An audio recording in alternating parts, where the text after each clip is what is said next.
計啊！睇下邊個肯站在中國一線嘅。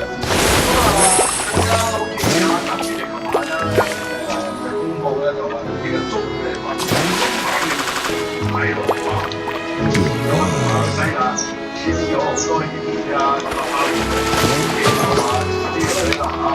咁你唔俾我搞，我咪同人哋搞咯。我玩我玩咯，係咪？咁啊冇所謂㗎。其實我都係呢啲嘅，你一邊有好大嘅買即係講緊個金額，即係佢同美國中國買有好大嘅商品啦，千億㗎啦。另一邊就能夠提供咁大即係一個煮開煮咗咁多飯，另外一邊可以消化晒你咁多餸，咁啊真係口啦，兩個都唔大啊。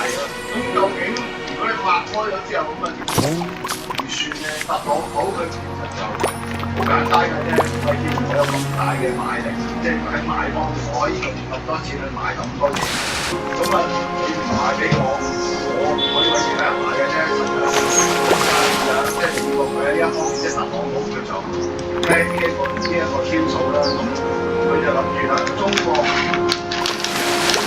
冇人識啦，都係嘥。你真係死我啦！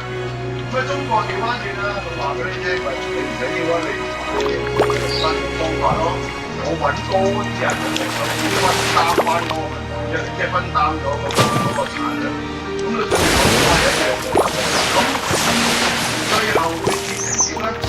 依家美國就於是就向其他國家施壓啦，就唔俾啊你同中國做嘢。